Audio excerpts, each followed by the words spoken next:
Om Shanti. Good morning. 7 दिसंबर 2020 के ईश्वरीय महावाक्य अर्थात मुरली सुनते हैं। आज प्यारे बाबा ने कहा है कि बच्चे, तुम बहुत सिकीलदे हो, क्योंकि तुम कल्प के बाद आकर के मिलते हो। और बाबा ने कहा है कि बच्चे, एक रस स्थिति बनाने के लिए तुम्हें ड्रामा का ज्ञान पक्का करना है। अर्थात जो सेकंड बीता वो ड्रामा था, ये पक्का करना है। और पास्ट का चिंतन बिल्कुल नहीं करना है, तब हमारी एक रस स्थिति बन सकती है। और भी बातें प्यारे बाबा ने मुरली के अंदर बताई है, तो सुनते हैं हम प्यारे बाबा के मधुर महावाक्य, ईश्वरीय महावाक्य। बाबा कहते हैं, मीठे बच्चे, तुम बहुत समय के बाद फिर से बाप से मिले हो, इसलिए तुम बहुत बहुत सिकीलते हो। बाबा ने कहा, मीठे बच्चे, तुम बहुत समय के बाद फिर से बाप से मिले हो, इसलिए तुम बहुत बहुत सिकीलते हो। आज की मुरली में प्रश्न है, अपनी स्थिति को एकरस बनाने का साधन क्या है? अपनी स्थिति को एकरस बनाने का साधन क्या है? उत्तर है, बाबा ने कहा, सदा याद रखो, जो सेकंड पास हुआ ड्रामा कल्प पहले भी ऐसे ही हुआ था। अभी तो निंदा, स्तुति, मान, अपमान सब सामने आना है। इसलिए अपनी स्थिति को एकरस बनाने के लिए पास्ट का चिंतन मत करो। ओम शांति। रूहानी बच्चों प्रति रूहानी बाप समझा रहे हैं। रूहानी बाप का नाम क्या है? शिव बाबा। वह सब रूहों का बाप है। सब रूहानी बच्चों का नाम क्या है? आत्मा। जीव का नाम पड़ता है, आत्मा का नाम वही रहता है। जीव माना शरीर, तो शरीर का तो नाम पड़ता है, लेकिन आत्मा तो आत्मा है, वही नाम रहता है। यह भी बच्चे जानते हैं। सत्संग ढेर है, यह है सच्चा सच्चा सत्य का संग, जो सत्य बाप राजयोग सिखाकर हमको सत्युग में ले जाते हैं। ऐसे और कोई भी सत्संग व पाठशाला नहीं हो सकती है। यह भी तुम बच्चे जानते हो। सारा सृष्टि चक्र तुम बच्चों की बुद्धि में है। तुम बच्चे ही स्वदर्शन चक्रधारी हो। बाप पैट समझाते हैं, यह सृष्टि चक्र कैसे फिरता है। किसको भी समझाओ तो चक्र के सामने खड़ा करो। अब तुम इस तरफ जाएंगे। बाप जीव आत्माओं को कहते हैं, अपने को आत्मा समझो। यह नई बात नहीं, जानते हो, कल्प कल्प सुनते हैं, अब फिर से सुन रहे हैं। तुम्हारी बुद्धि में कोई भी देहधारी बाप, टीचर, गुरु नहीं है। तुम जानते हो, विदेही शिव बाबा हमारा टीचर, गुरु है। और कोई भी सत्संग आदि में ऐसी बात नहीं करते होंगे। मधुबन तो यह एक ही है। वो फिर एक मधुबन वृंदावन में दिखाते हैं। वह भक्ति मार्ग में मनुष्यों ने बैठ बनाए हैं। प्रैक्टिकल मधुबन तो यह है। तुम्हारी बुद्धि में है कि हम सतयुग त्रेता से लेकर पुनर्जन्म लेते लेते अभी संगम पर आकर खड़े हुए हैं। पुरुषोत्तम बनने के लिए हमको बाप ने आकर स्मृति दिलाई है। 84 जन्म कौन और कैसे लेते हैं वह भी तुम जानते हो।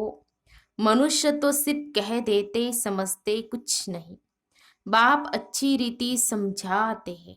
सतयुग में सतो प्रधान आत्माएं थी, शरीर भी सतो प्रधान थे। इस समय तो सतयुग नहीं है, यह है कलयुग। गोल्डन एज में हम थे, फिर चक्र लगाकर पुनर्जन्म लेते लेते हम आयरन एज में आ गए। फिर से चक्र जरूर लगाना है, अभी जाना है अपने घर। तुम सिखी लदे बच्चे हो ना।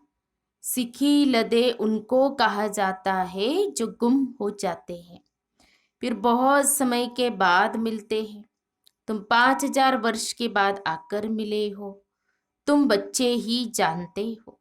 यह वही बाबा है जिसने 5000 वर्ष पहले इस सृष्टि चक्र का हमको ज्ञान दिया था, स्वदर्शन चक्रधारी बनाया था।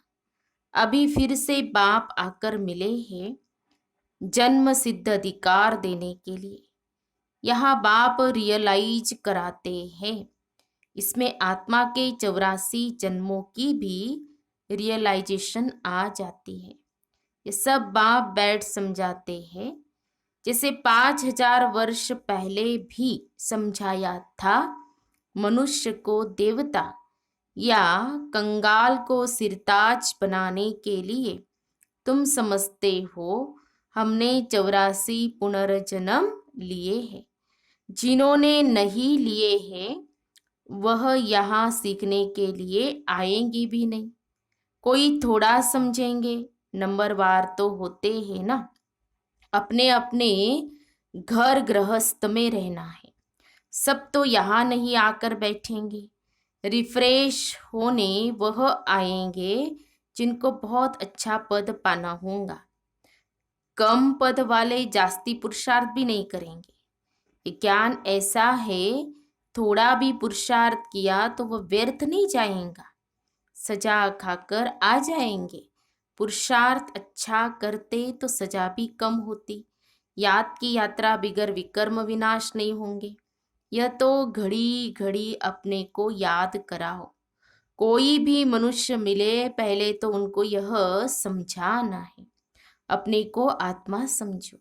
यह नाम तो पीछे शरीर पर मिले हैं, किसको बुलाएंगे शरीर के नाम पर। इस संगम पर ही बेहद का बाप रूहानी बच्चों को बुलाते हैं। तुम कहेंगे रूहानी बाप आया है, बाप कहेंगे रूहानी बच्चे। पहले रूह फिर बच्चों का नाम लेते हैं। रूहानी बच्चों, तुम समझते हो रूहानी बाप क्या समझाते हैं। तुम्हारी बुद्धि जानती है शिव बाबा इस भागीरथ पर विराजमान है। हमको वही सहज राजयोग सिखा रहे हैं, और कोई मनुष्य मात्र नहीं जिसमें बाप आकर राजयोग सिखाए। वह बाप आते ही है पुरुषोत्तम संगम युग पर, और कोई भी मनुष्य कभी ऐसे कह न सके, समझा न सके। यह भी तुम जानते हो, यह शिक्षा कोई इस बाप की नहीं। इनको तो यह मालूम नहीं था कि कलयुग खत्म हो सतयुग आना है। इनका अब कोई देहधारी गुरु नहीं है, और तो सब मनुष्य मात्र कहेंगे हमारा फलाना गुरु है, फलाना ज्योति ज्योत समाया, सबके देहधारी गुरु है। धर्म स्थापक भी देहधारी है। यह धर्म किसने स्थापन किया? परम पिता परमात्मा त्रिमूर्ति शिव बाबा ने ब्रह्मा द्वारा स्थापन किया है। आदि सनातन देवी देवता धर्म किसने स्थापन किया? परम पिता परमात्मा त्रिमूर्ति शिव बाबा ने ब्रह्मा द्वारा स्थापन किया है। इनके शरीर का नाम ब्रह्मा है। क्रिश्चियन लोग कहेंगे क्राइस्ट ने यह धर्म स्थापन किया, वह तो देहधारी है, चित्र भी है। इस धर्म के स्थापक का चित्र क्या दिखाएंगे? शिव का ही दिखाएंगे। शिव के चित्र भी कोई बड़े कोई छोटे बनाते हैं। है तो वह बिंदी ही, नाम रूप भी है परंतु अव्यक्त है, इन आंखों से ही नहीं देख सकते। शिव बाबा तुम बच्चों को राज्य भाग्य देकर गए हैं, तब तो याद करते हैं ना। शिव बाबा कहते हैं मन मना भो, मुझ एक बाप को याद करो, किसकी स्तुति नहीं करनी है। आत्मा की बुद्धि में कोई देह याद न आए, यह अच्छी रीति समझने की बात है। हमको शिव बाबा पढ़ाते हैं, सारा दिन यह रिपीट करते रहो। शिव भगवान उवाच, पहले पहले तो अल्फ ही समझना पड़े, यह पक्का नहीं किया और बेते बताई तो कुछ भी बुद्धि में बैठेगा नहीं। कोई कह देते यह बात तो राइट है, कोई कहते इस समझने में तो टाइम चाहिए, कोई कहते विचार करेंगे, किस्म किस्म के आते हैं। यह है नई बात। परम पिता परमात्मा शिव आत्माओं को बैठ पढ़ाते हैं, विचार चलता है क्या करे जो मनुष्यों को यह समझ में आ जाए। शिव ही ज्ञान का सागर है। आत्मा को ज्ञान का सागर कैसे कहते हैं? जिसको शरीर ही नहीं है। ज्ञान का सागर है तो जरूर कभी ज्ञान सुनाया है, तब तो उनको ज्ञान का सागर कहते हैं। ऐसे ही क्यों कहेंगे? कोई बहुत पढ़ते हैं तो कहा जाता है ये तो बहुत वेद शास्त्र पढ़े हैं, इसलिए शास्त्री अथवा विद्वान कहा जाता है। बाप को ज्ञान का सागर अथॉरिटी कहा जाता है, जरूर होकर गए हैं। पहले तो पूछना चाहिए अभी कलयुग है या सतयुग, नई दुनिया है या पुरानी दुनिया। एम ऑब्जेक्ट तो तुम्हारे सामने खड़ा है। ये लक्ष्मी नारायण अगर होते तो उनों का राज्य होता, ये पुरानी दुनिया कंगालपना ही नहीं होता। अभी तो सिर्फ इनों के चित्र है, मंदिर में मॉडल्स दिखाते हैं, नहीं तो उनों के महल बगीचे आदि कितने बड़े बड़े होंगे, सिर्फ मंदिर में थोड़े ही रहते होंगे। प्रेसिडेंट का मकान कितना बड़ा है, देवी देवता तो बड़े बड़े महलों में रहते होंगे, बहुत जगह होंगी, वहां डरने आदि की बात ही नहीं होती। सदैव फुलवाड़ी रहती है, कांटे होते ही नहीं, वह है ही बगीचा। वहां तो लकड़ियां आदि जलाते नहीं होंगे। लकड़ियों में धुआं होता है तो दुख फील होता है। वहां हम बहुत थोड़े टुकड़े में रहते हैं, पीछे वृत्ति को पाते जाते हैं। बहुत अच्छे अच्छे बगीचे होंगे, खुशबू आती रहेंगी, जंगल होगा ही नहीं। अभी फीलिंग आती है, देखते तो नहीं है। तुम ध्यान में बड़े बड़े महल आदि देख आते हो, वह तो यहाँ बना नहीं सकते। साक्षात्कार हुआ फिर गुम हो जाएगा। साक्षात्कार किया तो है ना, राजाए प्रिंस प्रिंसेज होंगे, बहुत रमणीक स्वर्ग होगा। जैसे यहाँ मैसूर आदि रमणीक है, ऐसे वहाँ बहुत अच्छी हवाएं लगती रहती है, पानी के झरने बहते रहते हैं। आत्मा समझते हम अच्छी अच्छी चीजें बनाए, आत्मा को स्वर्ग तो याद आता है ना। तुम बच्चों को रियलाइज होता है क्या क्या होगा, कहाँ हम रहते होंगे, इस समय यह स्मृति रहती है। चित्रों को देखो तुम कितने खुश नसीब हो, वहां दुख की कोई बात नहीं होंगी। हम तो स्वर्ग में थे, फिर नीचे उतरे, अब फिर स्वर्ग में जाना है। कैसे जाए? रस्सी में लटक कर जाएंगे क्या? हाँ, बाबा पूछ रहे हैं स्वर्ग में कैसे जाएंगे, क्या रस्सी में लटक कर जाएंगे? हम आत्माएं तो रहने वाली है शांति धाम की। तो बाप ने स्मृति दिलाई कि अब तुम फिर देवता बन रहे हो और दूसरों को बना रहे हो। कितने घर बैठे भी साक्षात्कार करते हैं। बांदेलियों ने कभी देखा थोड़ी है कैसे आत्मा को उछल आती है, अपना घर नजदीक आने से आत्मा को खुशी होती है। समझते हैं बाबा हमको ज्ञान देकर श्रृंगारने आए हैं। आखिर एक दिन अखबारों में भी पड़ेगा।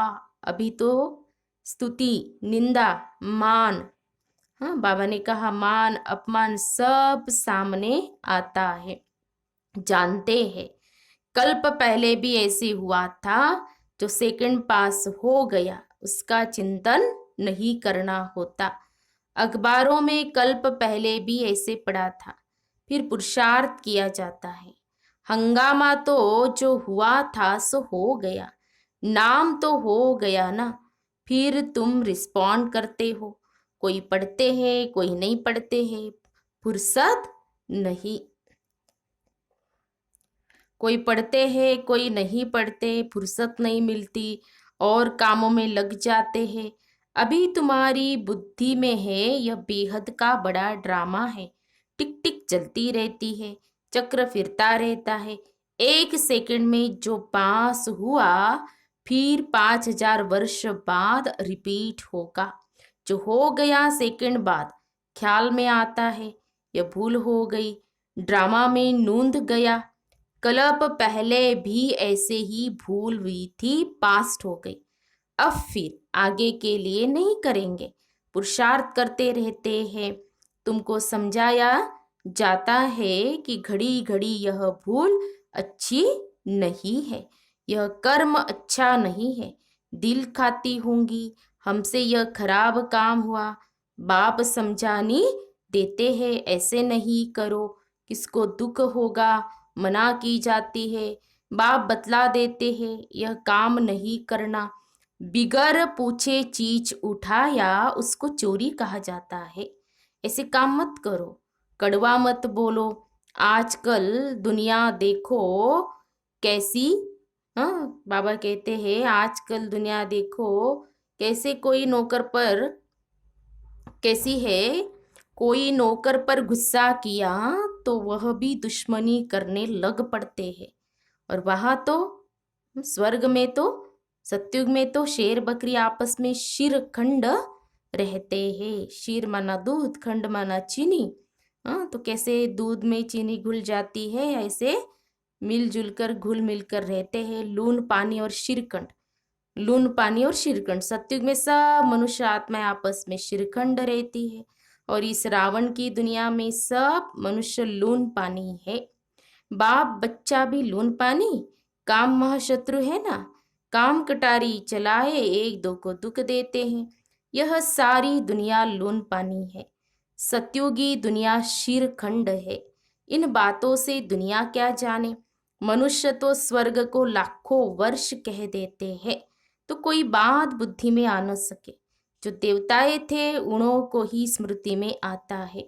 तुम जानते हो यह देवता सत्युग में थे, जिसने 84 जन्म लिए हैं वही फिर से आकर पढ़ेंगे और कांटों से फूल बनेंगे। यह बाप की एक ही यूनिवर्सिटी है, इनकी ब्रांचेस निकलती रहती है। खुदा जब आएगा तब उनके खिदमतगार बनेंगे, जिनके द्वारा खुद खुदा राजाई स्थापन करेंगे। तुम समझते हो हम खुदा के खिदमतगार हैं, वह जिस्मानी खिदमत करते हैं, यह रूहानी। बाबा हम आत्माओं को रूहानी सर्विस सिखला रहे हैं, क्योंकि रूह ही तमो प्रधान बन गई है। फिर बाबा सतो प्रधान बना रहे हैं।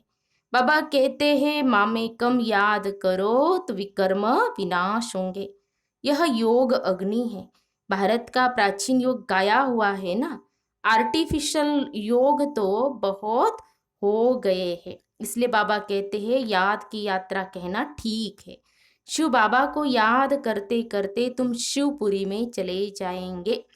वह है शिवपुरी और वह है विष्णुपुरी। शिवपुरी माना परम धाम, शांति धाम, अलग अलग नाम है ना। निराकारी दुनिया, ब्रह्म महतत्व, अपना स्वीट साइलेंस होम। और वह विष्णुपुरी माना स्वर्ग सत्युग। और यह है रावणपुरी कलयुग। विष्णुपुरी के पीछे है रामपुरी, विष्णुपुरी के पीछे फिर है रामपुरी। इसमें सत्युग के बाद त्रेता युग आता है ना, तो तब रामपुरी, सूर्यवंशी के बाद चंद्रवंशी है। यह तो कॉमन बात है। आधा कल्प सत्युग त्रेता, आधा कल्प द्वापर कलयुग। अभी तुम संगम पर हो, यह भी सिर्फ तुम जानते हो। जो अच्छी रीति धारणा करते हैं वह दूसरे को भी समझाते हैं। हम पुरुषोत्तम संगम युग पर है। यह किसकी बुद्धि में याद रहे तो भी सारा ड्रामा बुद्धि में आ जाए, परंतु कलयुगी देह के संबंधी आदि याद आते रहते हैं। बाप कहते तुमको याद करना है एक बाप को, सर्व का सद्गति दाता राजयोग सिखलाने वाला एक ही है। इसीलिए बाबा ने समझाया है शिव बाबा की ही जयंती है जो सारी दुनिया को पलटाते हैं। तुम ब्राह्मण ही जानते हो, अभी हम पुरुषोत्तम संगम युग पर है। जो ब्राह्मण है उनको ही रचयिता और रचना का ज्ञान बुद्धि में है। अच्छा, मीठे मीठे सिखी लदे बच्चों प्रति मात पिता बाप दादा का याद प्यार और गुड मॉर्निंग। रूहानी बाप की रूहानी बच्चों को नमस्ते। हम रूहानी बच्चों की रूहानी बाप दादा को याद प्यार और नमस्ते नमस्ते। ओम शांति ओम शांति ओम शांति। गुड मॉर्निंग बाबा, शुक्रिया बाबा, थैंक्स बाबा। धारणा के लिए मुख्य सार, आज की मुरली का सार 2 पॉइंट में। पहली पॉइंट है, कोई भी ऐसा कर्म नहीं करना है जिससे किसी को दुख हो। कड़वे बोल नहीं बोलने हैं, बहुत बहुत शिरखंड होकर रहना है। दूसरी पॉइंट, किसी भी देहधारी की स्तुति नहीं करनी है। बुद्धि में रहे हमको शिव बाबा बढ़ाते हैं, उस एक की ही महिमा करनी है। क्योंकि जो भी विशेषताएं है, जो भी कुछ हमारे अंदर कलाएं है, गुण जो भी है, सब परमात्मा देन है, सब बाबा ने दिया हुआ है ना। इसीलिए महिमा किसकी करनी है? बाबा की। रूहानी खिदमतगार बनना है। फिर आज की मुरली में बाबा का वरदान है, सर्व के गुण देखते हुए स्वयं में बाप के गुणों को धारण करने वाले गुण मूर्त भव। सर्व के गुण देखते हुए स्वयं में बाप के गुणों को धारण करने वाले गुण मूर्त भव। स्पष्टीकरण है, संगम युग पर जो बच्चे गुणों की माला धारण करते हैं वही विजय माला में आते हैं। इसलिए होली हंस बन सर्व के गुणों को देखो और एक बाप के गुणों को स्वयं में धारण करो। यह गुणमाला सभी के गले में पड़ी हुई हो। एक इसमें कहा है ना कि चोरी अगर करनी है तो गुणों की चोरी करो, है ना। तो जो जितने बाप के गुण स्वयं में धारण करते हैं उनके गले में उतनी बड़ी माला पड़ती है। गुण माला को सिमरन करने से स्वयं भी गुण मूर्त बन जाते हैं। इसी की यादगार में देवताओं और शक्तियों के गले में माला दिखाते हैं। स्लोगन है, साक्षीपन की स्थिति ही यथार्थ निर्णय का तख्त है। साक्षीपन की स्थिति ही यथार्थ निर्णय का तख्त है। तो ये थे प्यारे बाबा के मधुर महावाक्य, ईश्वरीय महावाक्य। तो आज प्यारे बाबा ने हम बच्चों को फिर से धारणा करने के लिए कहा, मनस्थिति एक रस बनाने के लिए बहुत सारी शिक्षाएं बाबा ने हम बच्चों को दी है। और बाबा ने कहा कि हम सिकील दे, बहुत बहुत सिकील दे बच्चे, क्योंकि बाबा से फिर से हम आकर के मिलते हैं कल्प के बाद, बहुत समय के बाद मिलते हैं ना। तो इसीलिए हम सिखी लदे बच्चे हैं। तो इस नशे में भी रहना है कि मैं बाबा का सिखी लदा बच्चा हूँ, प्यारा बच्चा हूँ। ये स्वमान भी याद रहे तो भी नशा चढ़ा रहेगा। फिर बाबा ने कहा कि ड्रामा, एक सेकंड भी बीत गया वो ड्रामा हो गया, इसलिए पास्ट का बिल्कुल चिंतन नहीं करना है, फुल स्टॉप लगा देना है, तभी हमारी स्थिति एक रस बन सकती है। तो आज सारा दिन हम अपनी स्थिति को चेक करेंगे, है ना, और कितना बुद्धि में ड्रामा का ज्ञान रहता है तो ये भी चेक करना है। और जो बाबा ने कहा ना कि साक्षीपन की स्थिति रहेंगी तो निर्णय ऑटोमेटिक हो जाएगा। तो ये एक एक स्थिति का वर्णन बाबा ने बताया है हमें वो स्थिति बनानी है। तो आज बाबा ने जो कहा वरदान में गुण देखना है और बाबा के गुणों को स्वयं में धारण करना है, तो हम भी बाबा के जैसा अवश्य बन जाएंगे। तो आज की मुरली से बहुत सारे स्वमान टाइटल्स तो दिए ही है, तो चिंतन भी करना है और उसका अभ्यास करके फिर उसको क्या करना है, अप्लाई करना है। फिर स्वमान को लिखना भी है। हाँ, समय मिले तो लिखो, नहीं तो मन ही मन स्वमान का क्या करो, सारा दिन अभ्यास करते रहना है। चांद। ओम शांति, ओम शांति, ओम शांति।